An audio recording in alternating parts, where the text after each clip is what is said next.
High students welcome to my YouTube channel M Das math tuition. আজকের class 6 গণিতের part 2 অর্থাৎ কোষে দেখি 11 থেকে 12টা আগে পার্ট 1 দেওয়া হয়ে গেছে। এছাড়া কোষে দেখি 12 এবং 13 দেওয়া হয়ে গেছে, বুঝতে পেরেছো। আজকের তারপরে 11 থেকে এবারে 14, 15 একদম 17 পর্যন্ত কোষে দেখি 11 122 পেজে শুরু হয়েছে। শঙ্কুর উদাহরণ দাও না বরের টোপর বা কলার মোচা। শঙ্কুর উদাহরণ কী হলো? বরের টোপর বা কলার মোচা। শঙ্কুর কয়টি তল ও কী প্রকৃতির? শঙ্কুর একটি তল এবং শঙ্কুর কয়টি তল ও কী প্রকৃতির? শঙ্কুর দুটি তল। শঙ্কুর দুটি তল, একটি বক্রতল একটি সমতল। এটা হচ্ছে সমতল আর এটা হচ্ছে বক্রতল। শঙ্কুর দুটি তল, একটি সমতল এবং একটি বক্রতল। এবারে প্রিজম, পিরামিড, আয়তঘনক বা সমকোণী চৌপলে চিত্র অঙ্কন করতে হবে।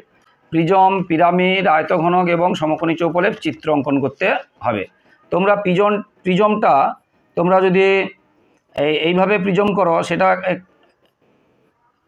এটাও প্রিজম করা যায়। একদম উপরের সঙ্গে এটার সঙ্গে এটার সঙ্গে এটার সঙ্গে এটার সঙ্গে এটার সঙ্গে এটার সঙ্গে যোগ করে এটা প্রিজম করতে পারো। আবার মানে এটা হচ্ছে চতুর্ভুজ। আবার ত্রিভুজাকৃতি প্রিজমও করা যায়। দেখো আমি যেভাবে করছি তোমরা এইভাবে করবে, তাহলে খুব সহজে দেখো। এর উপরটার সাথে এর উপরটা, এর দূরটার সাথে এর দূরটা, আর এটার সাথে এর এটা। দেখো সুন্দর প্রিজম হয়ে গেল। এগুলো প্রিজম। এটা কি হলো? প্রিজম। কেমন করে আঁকছে বারবার দেখে নাও বন্ধুরা। আবার বলছি, এটা একটা ত্রিভুজ করলে আর এদিকে একটা ত্রিভুজ করলে এর উপরটার সাথে এর উপরটা, এর ধারটার সাথে এর ধারটা এবং এটার সাথে যোগ হবে। আমি তো হাতে করছি, তোমরা স্কেল দিয়ে করবে। এটা প্রিজম, ঠিক আছে। পিরামিড বিভিন্ন রকম হয়। পিরামিড নিচটা যদি 3 কোণা থাকে, এবারে এটার সাথে এটা, এটার সাথে এটা যোগ করে দিতে পারো। সবই সরলরেখা হবে। পিরামিড যদি 4 কোণা থাকে নিচটা, তাহলে এটার সাথে এটা, এটার সাথে এটা, এটার সাথে এটা, এটার সাথে এটা যোগ করতে পারো। এইভাবে এগুলো হচ্ছে পিরামিড। এগুলো কি হলো? পিরামিড। এইভাবে তোমরা আঁকবে। পিরামিড, প্রিজম, আয়তঘনক, সমকোণী। আয়তঘনক তো এটা, সমকোণী চৌপল বা আয়তঘনক একদম সহজ। সমকোণী চৌপল বা আয়তঘনকটা কিন্তু একদম সহজ। এরকম একটা আঁকবে।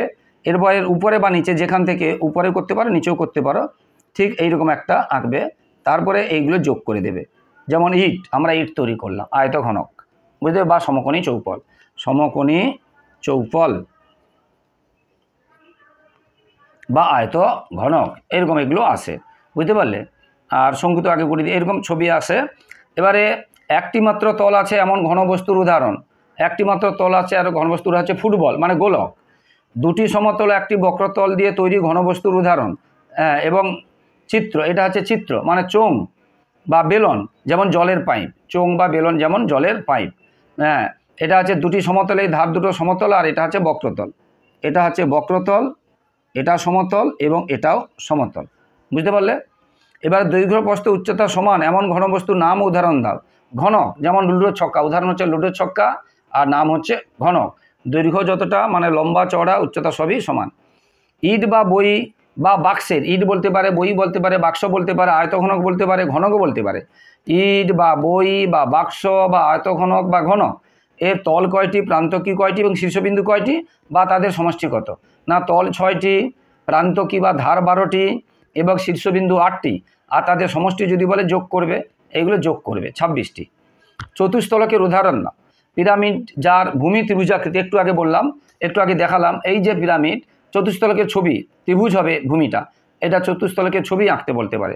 চতুস্তলকের উদাহরণ এবং চিত্র। চতুস্তলকের চিত্র যেটা একটু আগে করালাম, বুঝতে পারলে।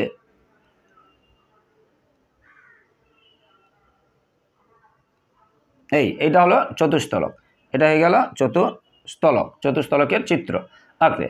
এবার আয়তঘনক, ঘনক, প্রিজম, পিরামিড এদের ভূমির সংখ্যা, তল সংখ্যা, শীর্ষবিন্দু সংখ্যা, প্রান্তকী বা ধার সংখ্যা।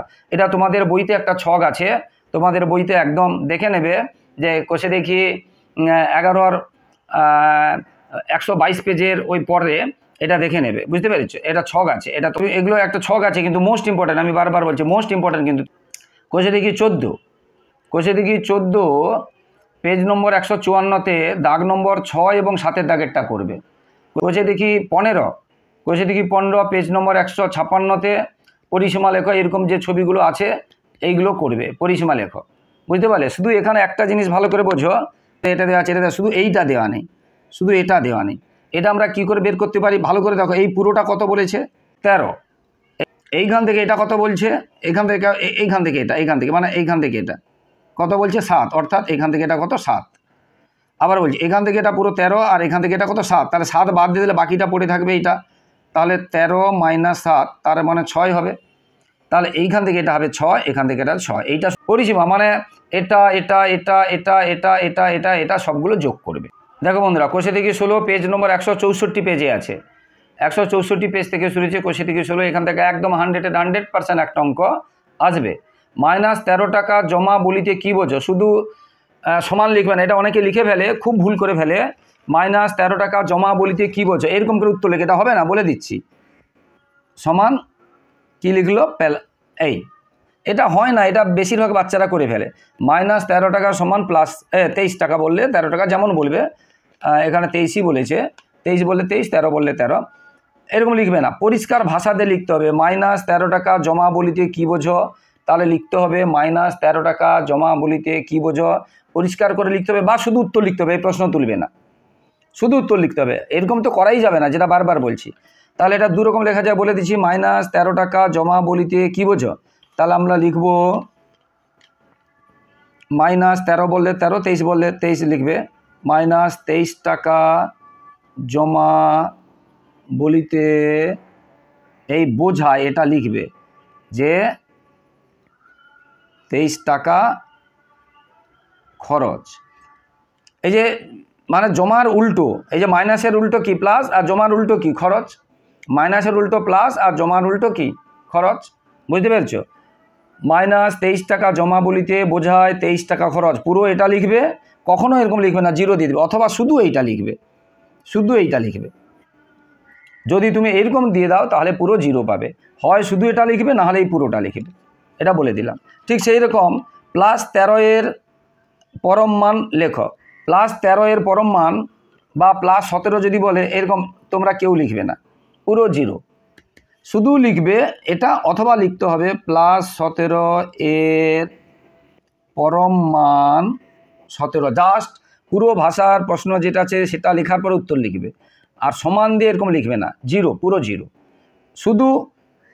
শুধু লিখতে পারো এটা, আর না হলে পুরো এটা লিখতে হবে, আর এটা লেখা মানে 0। ঠিক সেই রকম একটা ভুল হয়, -24 কিগ্রা ওজন বৃদ্ধি এর বিপরীত রাশি। -24 কিগ্রা ওজন বৃদ্ধি এর বিপরীত রাশি, পুরো ভাষাটা লিখবে, তারপরে উত্তরটা লিখবে। এখানে একটা কথা বলি, যখন বিপরীত রাশি বলবে এক জায়গায় চেঞ্জ করবে, যদি ভাষায় চেঞ্জ করো চিহ্নে চেঞ্জ করবে না, আর যদি চিহ্নে চেঞ্জ করো ভাষায় চেঞ্জ করবে না, যে কোনো একটা, দুটো যদি চেঞ্জ করো ভুল হয়ে যাবে। এখানে বৃদ্ধিকে হ্রাসও করলে আবার মাইনাসকে প্লাস করলে তখন ভুল হয়ে যাবে, খুব খেয়াল রাখো। শুধু ভাষায় চেঞ্জ করবে, চিহ্ন চেঞ্জ করবে না বিপরীত রাশিতে। তাহলে -24 কিগ্রা ওজন বৃদ্ধি এর বিপরীত রাশি, -24 কিগ্রা ওজন, এই যে বৃদ্ধির জায়গায় লিখবো হ্রাস। তাহলে কি করলাম? শুধু এই ভাষাটা চেঞ্জ করলাম, চিহ্ন কিন্তু চেঞ্জ করিনি, সেম আছে, এটা দেখে নাও, এটা কিন্তু ভুল হয়ে যায়। তাহলে বলিতে কি বোঝাতে শুধু ভাষা চেঞ্জ হবে, বুঝতে পারলে? আর সমান দিয়ে কখনো লিখবে না, এরকম -24 কিগ্রা সমান এরকম কোনো দিন লিখবে না, পুরো ভাষাতে লিখবে, না হলে শুধু উত্তরটা লিখবে, এই ধরনের কখনো লিখবে না, এই ধরনের কখনো লিখবে না, এইগুলো ভুল করে ফেলে। এরপরে সংখ্যা রেখার সাহায্যে যোগফল করো, এটা আসবেই আসবে, সংখ্যা রেখার সাহায্যে যোগফল করো, আসবেই আসবে, দেখিয়ে দিচ্ছি সংখ্যা রেখার সাহায্যে যোগফল। দেখো +6 - 11, প্রথমে তোমরা কি করবে, এরকম একটা রেখা টেনে নিয়ে এরকম করে ছোটো ছোটো করে কাছাকাছি সমান দূরত্বে রাখার চেষ্টা করবে, খুব বেশি যেন না। এবারে প্লাস মাইনাস থাকলে মাঝখানে 0 দেবে।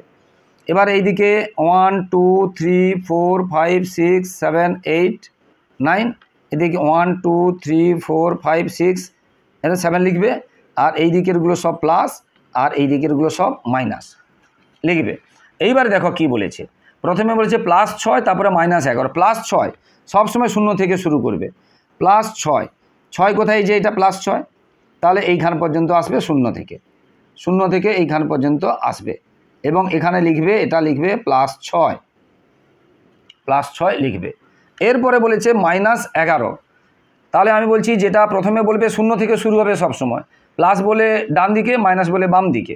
এবারে বলেছে -11 আর 0 থেকে হবে না, যেখানে আছি সেখান থেকে বাম, মাইনাস মানে বাম দিকে, মানে পিছিয়ে আসবো। যেখান থেকে আছি সেখান থেকে 11 বলেছে, তাহলে 11 ঘর পিছিয়ে আসবো। আমি এখন এখানে আছি, 11 ঘর পিছিয়ে আসবো। এখানে মানে এটা কিছু নয়, 1 2 3 4 5 6 7 8 9 10 11, এইখানে এলাম, মানে -5-এর কাছে এলাম। এবং এটা এই দিকে আসছি বলে এটা তীরটা এদিকে দেবে, আর এটা এইদিকে যাচ্ছিলাম বলে এটা তীরটা এইদিকে দেবে। তাহলে এ কোথায় এলাম? 11 ঘর, যেখানে আছে ওখান থেকে 11 ঘর গুনে গুনে আসবে। তাহলে অর্থাৎ উত্তরে কোথায় আছি না, নিচে উত্তর লিখবে -5। এটা কি? -5 অ্যান্সার। তাহলে আনসার কত হলো? -5। -5 আনসার হলো। বুঝতে পারলে? এইবার অঙ্ক আসবে এইরকম, আমি -6 + 2 যদি বলে, -6 + 2 বলেছে, এরকম করে তোমরা এরকম করবে দাগগুলো একটা, প্রায় আমি তাড়াতাড়ি করে বলছি।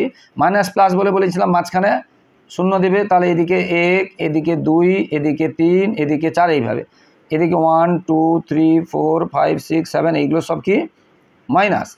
এবার প্রথমে বলেছে মাইনাস, কোথায় গেল? আচ্ছা,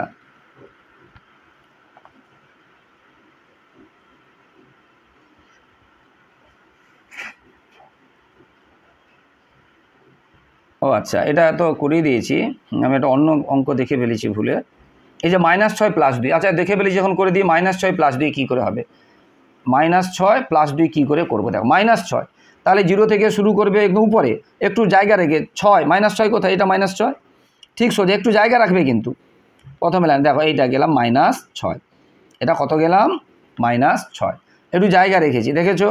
এবং এই দিকে গেছি বলে তীর চিহ্ন, -6। এবারে +2, মানে যেখানে প্লাস মানে ডান দিকে, তাহলে এখানে আছি 2 ঘর, 1 ঘর 2 ঘর, এখানে এলাম এবং এটা তীর চিহ্ন দেবে, এটা হলো +2। তাহলে শেষ পর্যন্ত কোথায় এসে দাঁড়ালাম? 0 থেকে দেব, শেষ পর্যন্ত কোথায় থেকে দাঁড়ালাম? এটা হচ্ছে -4 আনসার। শেষ পর্যন্ত কোথায় এসে দাঁড়ালাম? -4, এটা হলো আনসার। এইভাবে সংখ্যা রেখায় যোগ বিয়োগগুলো হয়, তোমরা অবশ্যই করবে, ঠিক আছে? এবারে দুটো যদি মাইনাস থাকে বা একটা মাইনাস একটা প্লাস থাকে, দেখো ধরো -3 + 3 আছে, তাহলে আমরা 0 1 2 3 1 2 3 4 এগুলো সব মাইনাস, আর 0 আর মাইনাস প্লাস হয় না।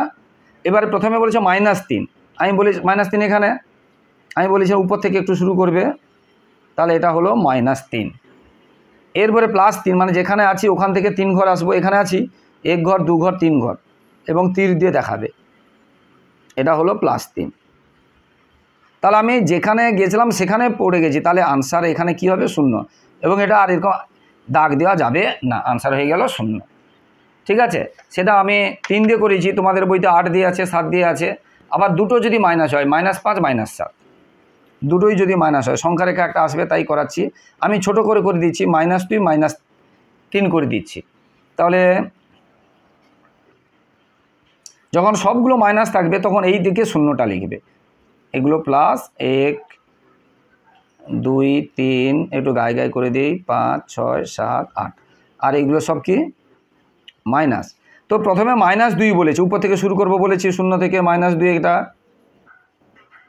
এটা -2।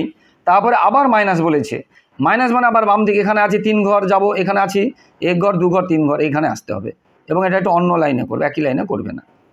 তাহলে এটা হলো -3। তাহলে শেষ পর্যন্ত আমরা কোথায় এসে দাঁড়িয়েছি? দেখো -5-এ এসে দাঁড়িয়েছি, তাহলে এটা হলো আনসার। শেষ পর্যন্ত কোথায় এসে দাঁড়িয়েছি? -5-এ। তাহলে প্রথমে -2, 0 থেকে শুরু হবে সব সময়, আবার -3, মানে যেখানে আছি ওখান থেকে আরও 3 ঘর যাব, 1 ঘর 2 ঘর 3 ঘর, তাহলে শেষ পর্যন্ত কোথায় এসে দাঁড়িয়েছি? -5, এটা হলো আনসার। আর উপরে প্রথমেরটা একটু উপরে করবে, তারপরেরটা একটু নিচে করবে, আর আনসারটা নিচের লাইনে করবে। এটা হয়ে গেল সংখ্যা রেখার সাহায্যে যোগফল। এবারে এমনি যোগ করা বলেছে, এমনি যোগ করো, এমনি বিয়োগ করো, এরকম আসে, বুঝতে পারলে? এমনি যোগ করো, এমনি বিয়োগ করো আসে। এবারে দেখো ধরো +15 -9 কি বিভিন্ন রকম আছে, যোগ করো বলছে, বুঝতে পারলে? 3টে সংখ্যা দিয়ে -13 +7 -2, দেখো -13 +7 -2,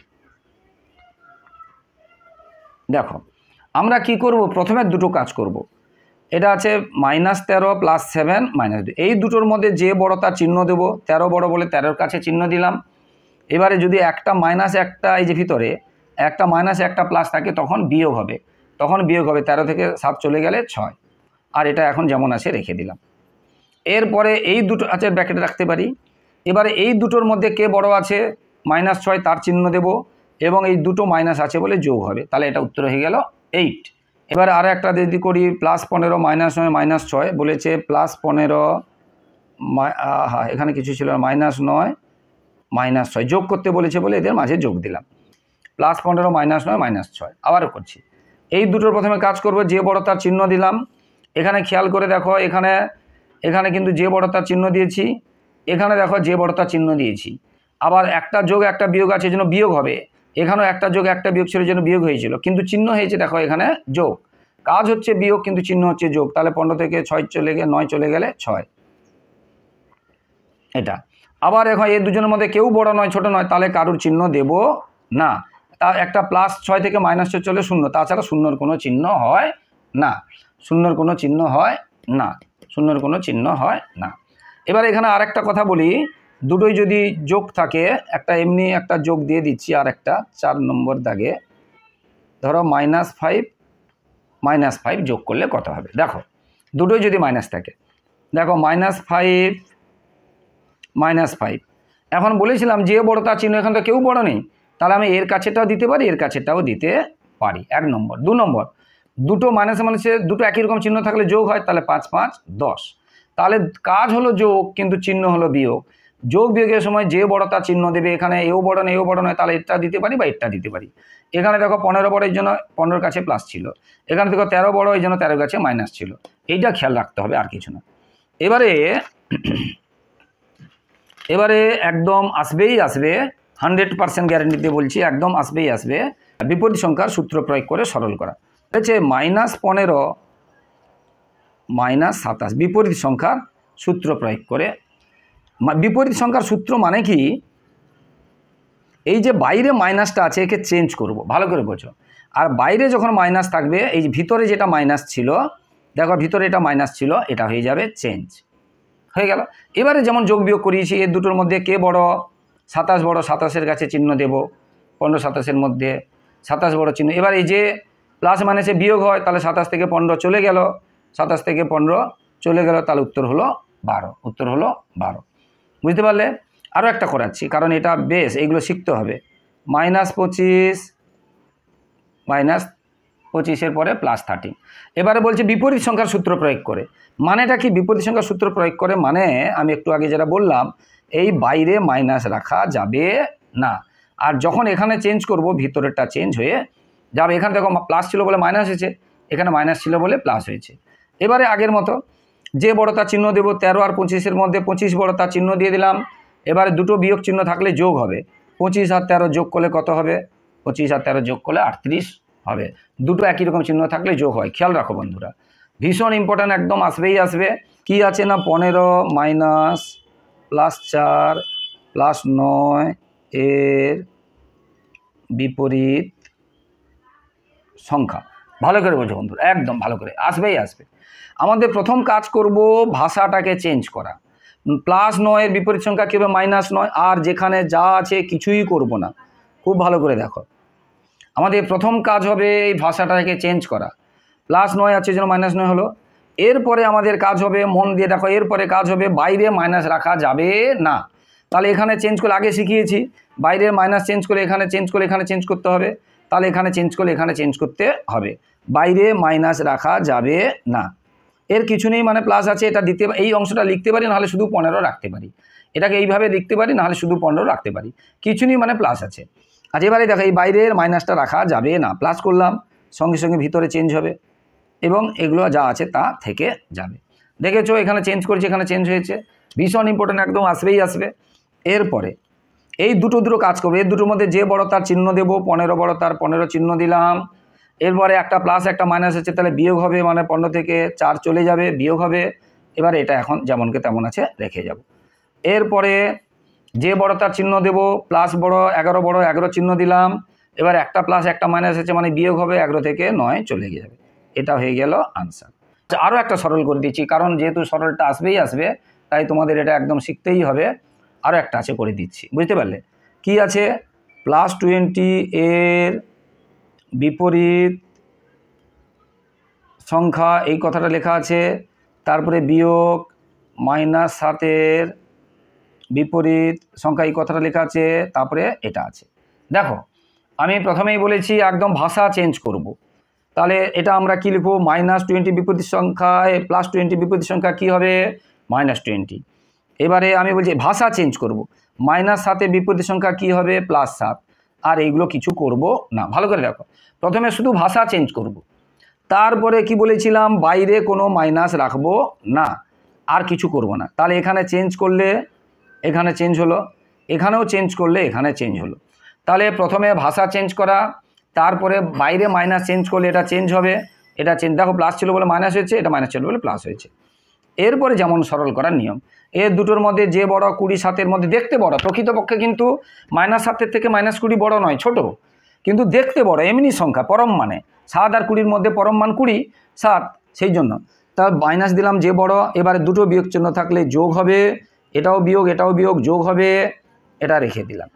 এবার এর দুটোর মধ্যে আবার যে বড় তার চিহ্ন দিলাম, এটা প্লাস এটা মাইনাস, বিয়োগ হবে, তাহলে 27 থেকে 8 চলে যাবে। তাহলে এটা হয়ে গেল আনসার, এটা হয়ে গেল আনসার। এইগুলো একদম আসবে বন্ধুরা। এবারে প্রথমটির সঙ্গে কত যোগ করলে দ্বিতীয়টি পাবো, এটাও আসবে। ধরো 5-এর সাথে কত যোগ করলে 7 পাবো, এটা বুঝলে তবে বুঝবে। এটা অঙ্ক না, এটা বোঝাচ্ছে 5-এর সাথে কত যোগ করলে 7 পাবো। যোগ করলে যেটা পাবো সেটা সবসময় বড় হয়, দেখতে যত ছোট হোক না কেন। তাহলে এটা থেকে এটা বিয়োগ করব। দেখো, আমরা 7 থেকে যদি 5 বিয়োগ করি আমরা 2 পাচ্ছি, তাহলে এখানে হবে 2। এটা অঙ্ক, কিন্তু জটিলের ক্ষেত্রে কি যাব? বলেছে 25-এর সঙ্গে কত যোগ করলে কত পাবো না -42 পাবো। এটা হচ্ছে, এটার সাথে এটা তুলনা করো, এই অঙ্কটার সাথে এই অঙ্কটা। বলেছিলাম 5-এর সাথে কত যোগ করলে 7 পাবো, না এটা থেকে এটা বিয়োগ করেছি। এটা যেরকম 25-এর সাথে কত যোগ করলে 42 পাবো, তাহলে এইটা থেকে এটা বিয়োগ করতে হবে। এটা দেখতে ছোট, কিন্তু যেহেতু যোগ করলে এটা পাবো বলেছি, তাহলে এইটা থেকে এটা বিয়োগ করতে হবে। তাহলে -42 বিয়োগ করতে হবে বলে বিয়োগ চিহ্ন দিলাম, আর 25-এর কাছে কোনো চিহ্ন নেই মানে যোগ চিহ্ন আছে, এটা থেকে এটা বিয়োগ করতে হবে। এটা লিখলাম, এটা লিখলাম, এর কাছে কোনো চিহ্ন নেই মানে বিয়োগ চিহ্ন, যোগ চিহ্ন আছে, যোগ চিহ্ন আছে, আর বিয়োগ করতে হবে, কারণ এই যে দেখেছো এখানে বিয়োগ করেছি। এইবারে আমরা তোমাদের শিখিয়েছি বাইরে কোনো বিয়োগ চিহ্ন রাখা যাবে না, আর এখানে চেঞ্জ করলে এখানে চেঞ্জ করতে হবে, এটা শিখিয়েছি। এবারে এর দুটোর মধ্যে যে বড় তার চিহ্ন দেবো। 25-42-এর মধ্যে দেখতে বড় 42, চিহ্ন দিলাম, আর দুটো বিয়োগ চিহ্ন থাকলে যোগ হয়ে যাবে, এটা হয়ে গেল আনসার। দুটো বিয়োগ চিহ্ন থাকলে যোগ হবে, এটা হলো আনসার। ঠিক সেইভাবে 16-র সাথে কত যোগ করলে 0 হবে, 16-র সাথে কত যোগ করলে 0 হবে। এটা দেখতে ছোট হলেও আমরা কি বলেছি না 0 থেকে এটা কি করতে হবে? বাদ দিতে হবে। 16-র কিছু চিহ্ন নেই মানে প্লাস আছে, 0-এর কোনো চিহ্ন হয় না, এটা থেকে এটা বাদ দিতে হবে, এটা থেকে এটা বাদ দিতে হবে। এটা হচ্ছে বক্স, মানে কত হবে বক্স, এটা 0 না, এটা বাদ দিতে হবে। এবার আমরা শিখিয়েছি এইটা চেঞ্জ করলে এটা চেঞ্জ করলে এটা চেঞ্জ হবে বলেছি, এটা চেঞ্জ করলে এটা চেঞ্জ হবে, হয়ে গেল। এবার 0 মানে কিছু নয়, তার মানে আনসার হলো -16। এছাড়া আমরা সাধারণ জ্ঞানে কি জানি? +16-র সঙ্গে -16 যোগ করলেই তো একই সংখ্যা, প্লাস মাইনাস থাকলে তবেই 0 হবে, একই সংখ্যা প্লাস মাইনাস থাকলে তবেই 0 হবে। মুখে মুখে আমরা করতে পারি, -7 কত সমান, এটা কত চিহ্ন সমান 0 না, -7 হলে তাহলে +7 হবে, একই সংখ্যা প্লাস মাইনাস থাকলে 0 হয়। এরপরে -12-র সাথে কত যোগ করলে, -12-র সাথে কত যোগ করলে 17 হবে, -12-র সাথে কত যোগ করলে 17 হবে। আমরা বলেছি আগে এটা লিখব, এর কিছু নেই মানে কি আছে বলেছি, প্লাস চিহ্ন দেব। এবারে এটা থেকে এটা বিয়োগ করতে হবে, বিয়োগ দিলাম, আবার এখানে আগে থেকে বিয়োগ আছে, এটা থেকে এটা বিয়োগ করতে হবে বলে বিয়োগ দিলাম, এবার এখান থেকে আগে থেকে আছে। তাহলে আমরা কি পাবো? তাহলে +17। এবারে বলেছি বাইরে কোনো মাইনাস রাখা যাবে না, এখানে চেঞ্জ করলে এখানেও চেঞ্জ করতে হবে, বাইরে কোনো মাইনাস রাখা যাবে না, এখানে চেঞ্জ করলে। এবারে তাহলে কি হচ্ছে, এর দুটোর মধ্যে কে বড়? 17 দেখতে বড়, তার কাছে যে চিহ্ন আছে সেই চিহ্ন দেব। এবার দুটো যোগ চিহ্ন আছে, এই দুটো যোগ করে দেবো, দুটো যোগ চিহ্ন থাকলে যোগ হবে। আশা করি তোমরা বুঝতে পেরেছো বন্ধুরা। এটা 16-র প্রশ্নমালা, এখান থেকে 100-এর 100% একদম আসবে, কিন্তু এটা তোমরা খেয়াল রাখবে, একদম 100-এর 100% আসবে। এইবারে 17-র প্রশ্নমালা, 17 প্রশ্নমালাতে জ্যামিতি আছে। 17 প্রশ্নমালা 176 পেজ থেকে শুরু হয়েছে, চাঁদার সাহায্যে এত ডিগ্রি এত ডিগ্রি এত ডিগ্রি কোণ আঁকো, এগুলো কিন্তু সমস্ত সাজেশানের উত্তর কিন্তু আমার ইউটিউবে দেওয়া আছে। এখানে সংক্ষেপে কিছু কিছু করাচ্ছি, কিন্তু সমস্ত প্রশ্নমালার উত্তর আমার ইউটিউবে দেওয়া আছে। সমস্ত সাজেশানের আমার উত্তর তোমরা আমার ইউটিউবে পেয়ে যাবে। তাই ভালো করে ইউটিউবটা তোমরা দেখবে বন্ধু। দেখো, চাঁদার সাহায্যে যখন 180 ডিগ্রি বেশি কোণ আঁকতে বলবে, তখন তোমরা কি করবে, ধরো 325 বলেছে, তার থেকে 180 বাদ দিয়ে দাও, 145 থাকলো। তাহলে এটা যদি করতে হতো, এখান থেকে 180 বাদ দিয়ে দাও, তাহলে 7 থাকতো। তাহলে 180-র বেশি যদি কোণ বলে, সেখান থেকে 180 বাদ দেবে। এইটা অন্য পদ্ধতিও আছে, তবে এই পদ্ধতি আঁকলে খুব সহজ হবে।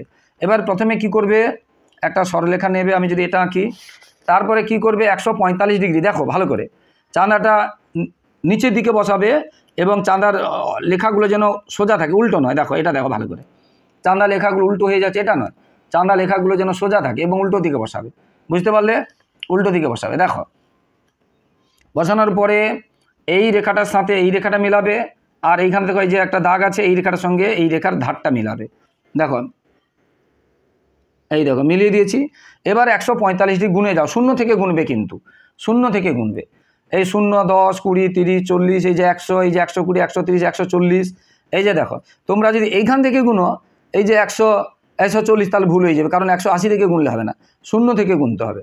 এই যে 140, আর 40 আর 50-এর মাঝে 45, যে 40 আর একটু এগিয়ে গেলে এই যে 45, 145। এইখানে দাগ দেবে, দাগ দেওয়ার পরে এটা যোগ করে দেবে, এইটা এই দিক এ দাগ দেবে, এটাও দেবে ABC। তাহলে ABC, এটা প্রবৃদ্ধ বলে, কারণ 180-র বেশি যেহেতু প্রবৃদ্ধ। এটা হলো কত, 325 ডিগ্রি। এইটাই হয়ে গেল 325 ডিগ্রি। বুঝতে পারলে? এটা হয়ে গেল 325 ডিগ্রি। তাহলে 180 থেকে তোমরা কি করবে, ও যত 325 বলে বাদ দিয়ে দেবে, ঠিক আছে? এই হচ্ছে ব্যাপার। এবার যদি এটা যদি করি, 187 ডিগ্রি বলেছে, তাহলে 180 বা 7 হয়েছে, তাহলে সেটা কিভাবে করবে দেখো, সে একই নিয়ম আবার দেখিয়ে দিচ্ছি, একই নিয়ম এটা করবে। আচ্ছা, দাগটা পড়লো না, দাগটা। এবার 7 ডিগ্রি, দেখো চাঁদাটা আমরা সোজা, এই যে লেখাগুলো যেন সোজা থাকে, এদিক থাকলে হবে না, রেখা উল্টে গেছে, সোজা থাকবে। এবারে এটার সাথে রেখা মেশাবো, এই ধারের সাথে ধার মেশাবো, দেখো এই মেশানো হয়ে গেছে। এবার 7 ডিগ্রি, শূন্য থেকে গুনবে সবসময়, শূন্য থেকে। এ তো 10 আছে, 7 মানে ছোটো ছোটো, এই 5-এর ঘরে 2 ঘর, ছোটো ছোটো 7টা ঘর। এই যে 5 আছে, 10 আর 0-র মাঝে একটা আঁকা আছে 5, এই 5-এর ঘরে পরে 2 ঘর, 5-এর পরে 2 ঘর, মানে এইখানে দেখে নাও বন্ধুরা 7টা কোথায়। এবারে এখানে এই মেরে, এবার এটার সাথে এটা যোগ করবে এবং এইটা এরকম করবে, এবং ABC এই দিকটা লিখবে 187 ডিগ্রি, 187 ডিগ্রি, ABC 187 ডিগ্রি। আমি বারবার বলছি, এগুলো কিন্তু সব আমার ইউটিউব চ্যানেলে আছে, তোমরা চ্যানেলটা ফলো করো, তোমরা সমস্ত উত্তর পেয়ে যাবে। সূক্ষ্ম কোণ, স্থূল কোণ, প্রবিধন কাকে বলে, চিত্রাঙ্কন নাম দাও। এরপরে বাহুভেদে ত্রিভুজ কয় প্রকার ও কী কী, তাদের চিত্রাঙ্কন করো। যদিও দেখি দিয়েছি সমবাহু ত্রিভুজ, বিষমবাহু ত্রিভুজ, সমদ্বিবাহু ত্রিভুজ, কোণ ভেদে ত্রিভুজ কয় প্রকার ও কী কী, সবগুলো ইউটিউবে পেয়ে যাবে। ত্রিভুজ কয় কী কী না 3 প্রকার। কোণ ভেদে একটা আছে সূক্ষ্মকোণী, একটা আছে স্থূলকোণী, এটা আছে সমকোণী, মানে 90 ডিগ্রি একটা কোণ আছে, সমকোণ মানে 90 ডিগ্রি, এটা 90 ডিগ্রি বেশি, আর সবগুলো কোণ 90 ডিগ্রির কম। এবার সমকোণী ত্রিভুজের বৃহত্তম বাহুকে কী বলে, না অতিভুজ। সমকোণী ত্রিভুজের বৃহত্তম বাহুকে কী বলে, অতিভুজ। আবার বলে সমকোণী ত্রিভুজের সমকোণের বিপরীত বাহুকে কী বলে, সেটাও অতিভুজ। সমকোণী সমদ্বিবাহু ত্রিভুজের অঙ্কন করো, দেখো এটা 90 ডিগ্রি আর এই দুটো বাহু সমান। এগুলো সব আমার ইউটিউবে আছে, তোমরা দেখে নেবে। এবারে এত এত সেমি বা এত এত সেমি দিয়ে বাহু বিশিষ্ট ত্রিভুজ আঁকা যাবে কি না লেখো, যুক্তি দাও। ভীষণ ইম্পর্ট্যান্ট, একদম আসবে। দেখো 8, 6 আর 14, একটা আছে 8, 6 আর 14। আমরা ছোট দুটো বাহু যোগ করব, 6 আর যোগ করলে হচ্ছে 14, আর এ নিজে একা আছে 14। তাহলে দুটি ক্ষুদ্র, বুঝতে পেরেছো, ক্ষুদ্রতর দুটি বাহুর, বা আমরা যদি লিখি ছোট দুটো বাহুর যোগফল বড় বাহুটির থেকে বড় নয়, বুঝতে পেরেছো। বা ক্ষুদ্রতর দুটি বাহু লিখতে পারি, বৃহত্তর বাহুর থেকে বড় নয়, বা ছোট দুটি বাহুর যোগফল বড় বাহুটির থেকে বেশি নয়, এরকম লিখতে পারি। ছোট দুটি বাহুর যোগফল বড় বাহুটির থেকে বেশি নয়, তাই ত্রিভুজ আঁকা সম্ভব নয়, এটা তোমরা লিখবে। ঠিক আছে, আরও একটা আছে দেখো 6, 7 এবং 15। 6, 7 এবং 15। দেখো 6, 7 দুটো যদি যোগ করি 13, আর এটা হচ্ছে 15। এর থেকে এটা 13টা কি হচ্ছে 15 থেকে কি ছোট, তাহলে ওই কথাটা লিখবে। যদি শুদ্ধ ভাষায় লিখি আমরা লিখব ক্ষুদ্রতর বাহু দুটি যোগফল ক্ষুদ্রতর বাহুর দৈর্ঘ্যের সমষ্টি, যোগফলকে সমষ্টি বৃহত্তর বাহুর দৈর্ঘ্য অপেক্ষা বড় নয়, তাই ত্রিভুজ আঁকা যাবে না। তাহলে কি লিখবে? ক্ষুদ্রতর বাহুর দৈর্ঘ্যের সমষ্টি বৃহত্তর বাহুর দৈর্ঘ্য অপেক্ষা বড় নয়, তাই ত্রিভুজ আঁকা যাবে না। বুঝতে পারলে? কিন্তু যদি এটা থাকতো, দেখো 6 আর 11 আর 15, দেখো এই দুটি তখন যোগ করলে কত হবে? 6 আর 11 যোগ করলে কত হবে? 17, এবং সেটা 15 থেকে বেশি, তাহলে ত্রিভুজ আঁকা যাবে। বুঝতে পারলে? তখন এই যদি এই বাহুটা থাকতো 6, 11, 15 ত্রিভুজ আঁকা যাবে। এরকম প্রশ্ন আসে, ভীষণ ইম্পর্টেন্ট প্রশ্ন আসে, যেটা বলছি বারবার আসবেই আসবে। তাহলে এটা হয়ে গেল। এরপরে ত্রিভুজের 3টি কোণের সমষ্টি হয় সবসময়ের জন্য 180 ডিগ্রি, আর চতুর্ভুজের 3টি কোণের সমষ্টি হয়, এই যে দেওয়া আছে 360 ডিগ্রি। ত্রিভুজের হয় 180 ডিগ্রি, চতুর্ভুজের 360 ডিগ্রি। সামুদ্রিক ট্রাপিজিয়াম কাকে বলে এবং চিত্র আঁকতে হবে, ভীষণ ইম্পর্টেন্ট। আর যুক্তি দাও, আয়তক্ষেত্র বিশেষ ধরনের সামান্তরিক, রম্বস বিশেষ ধরনের সামান্তরিক, এগুলো যুক্তি দাও, এগুলো আসবে। আর কোষে দেখি 20, 230 পেজে বৃত্ত বিষয়ক জ্যামিতিক ধারণা কোনো স্কুলে আসে, কোনো স্কুলে আসে না, এটা তোমরা আমার ইউটিউব দেখে নেবে। আর সূক্ষ্মকোণ, স্থূলকোণ, প্রবৃদ্ধ কোণ কাকে বলে, চিত্র আঁকো। চিত্র আঁকার ব্যাপারটা খুবই সহজ, ভালো করে বোঝো। এটার সঙ্গে এটা যদি সোজা হয়ে থাকে এটাকে বলে 90 ডিগ্রি, মানে সমকোণ। 90 ডিগ্রি মানে কি? সমকোণ। এবার এই সোজার থেকে যদি কমে যায়, এটা 90 ডিগ্রির কম, মানে এটা 60 হোক যাই হোক, তাকে বলবে সূক্ষ্মকোণ। আর এটা দেখো এই সোজার থেকে যদি এই দিকে বেশি হয়, ভালো করে দেখো, এটা এই দিকে বেশি হয়েছে, সোজার থেকে 90 ডিগ্রি বেশি, তখন তাকে বলবো স্থূলকোণ, তখন তাকে বলবো স্থূলকোণ। ঠিক আছে? তাহলে যে কোণের মান 90 ডিগ্রি তাকে সমকোণ বলে, যে কোণের মান 90 ডিগ্রি কম তাকে সূক্ষ্মকোণ বলে, যে কোণের মান 90 ডিগ্রি বেশি এবং 180 ডিগ্রি কম তাকে স্থূলকোণ বলে। আবার একটা আছে প্রবৃদ্ধ কোণ, এটাকে বলে প্রবৃদ্ধ কোণ, এটাকে বলে প্রবৃদ্ধ কোণ। ধরো এটা 270 ডিগ্রি, মানে যে কোণের মান 180-র বেশি কিন্তু 360-এর কম, 180-র বেশি কিন্তু 360-এর কম। বুঝতে পেরেছো? 180-র বেশি কিন্তু 360-এর